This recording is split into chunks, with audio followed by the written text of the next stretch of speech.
അപകടങ്ങൾ പതിവായ മാഹി മുഴുപ്പിലങ്ങാട് ബൈപ്പാസിലെ ഈസ്റ്റ് പള്ളൂർ കവല കേരള നിയമസഭാ സ്പീക്കർ എൻ ഷംസീർ സന്ദർശിച്ചു. ഈസ്റ്റ് പള്ളൂർ കവലയിലെ സിഗ്നൽ ലൈറ്റിലെ അപാകതയും ബൈപ്പാസിലെ തെരുവ് വിളക്ക് പ്രശ്നങ്ങളും പരിശോധിച്ച് പരിഹാരം കാണുന്നതിനായാണ് സ്പീക്കർ എൻ ഷംസീർ സ്ഥലം സന്ദർശിച്ചത്.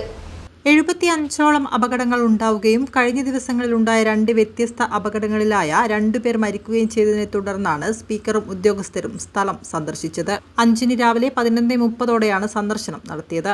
മാഹി ഭാഗത്തെ സർവീസ് റോഡിനായുള്ള ഭൂമി ഏറ്റെടുപ്പ് എത്രയും വേഗത്തിൽ പൂർത്തിയാക്കി സർവീസ് റോഡ് പൂർണ്ണമാക്കുമെന്നും ഇതിനായി മാഹി അഡ്മിനിസ്ട്രേറ്ററുമായും MLAയുമായും ചർച്ച നടത്തിയതായി സ്പീക്കർ അറിയിച്ചു. തലശ്ശേരി മാഹി ബൈപ്പാസിലെ മാഹി സ്പിന്നിംഗ് മില്ലിനടുത്തുള്ള സിഗ്നലുമായി ബന്ധപ്പെട്ട് ഒരുപാട് അപകടങ്ങൾ നടന്ന പശ്ചാത്തലത്തിലാണ് മാധ്യമങ്ങൾ ഉൾപ്പെടെ ഈ വിഷയം ഉയർത്തിക്കൊണ്ടുവരികയും അതിൻ്റെ പശ്ചാത്തലത്തിലാണ് ഇത്തരമൊരു യോഗം വിളിച്ചു ചേർത്തത്.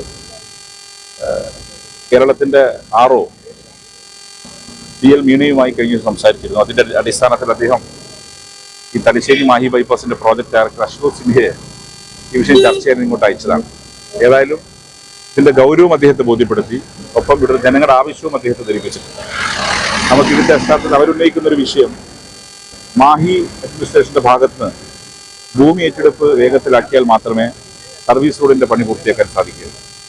മാഹി MLA ബഹുമാനായ ശ്രീ രമേശ് പറമത്തുമായി സംസാരിച്ചു, മാഹി RAയുമായി സംസാരിച്ചിട്ടുണ്ട്. ഈ ഭൂമി ഏറ്റെടുക്കൽ പ്രക്രിയ വളരെ വേഗത്തിലാക്കിയാൽ ഈ പ്രശ്നത്തിന് പരിഹാരം ഉണ്ടാക്കും. അതുപോലെ താൽക്കാലികമായി റിഫ്ലക്ടറും ആവശ്യമായ ലൈറ്റിംഗ് സംവിധാനവും ഒരുക്കാനും ബഹുമാനപ്പെട്ട പ്രോജക്ട് ഡയറക്ടറോട് ഞങ്ങൾ ആവശ്യപ്പെട്ടിട്ടുണ്ട്. അപ്പോൾ അപകടങ്ങൾ ഒഴിവാക്കുക എന്നുള്ളതാണ്. അപകടങ്ങൾ ഒഴിവാക്കാൻ ജനങ്ങളുടെ ഭാഗത്തും ഒപ്പം അധികാരികളുടെ ഭാഗത്തും നല്ല സഹായം ആവശ്യമാണ്. കൂടാതെ ആവശ്യമായ ലൈറ്റുകളും റിഫ്ലക്ടറുകളും ഒരുക്കുവാനും പ്രോജക്ട് ഡയറക്ടറോട് ആവശ്യപ്പെട്ടതായും സ്പീക്കർ അറിയിച്ചു. ദേശീയപാത authority project director Ashutosh Sinha, മറ്റു ഉദ്യോഗസ്ഥർ എന്നിവരും സ്പീക്കർക്ക് ഒപ്പമുണ്ടായിരുന്നു.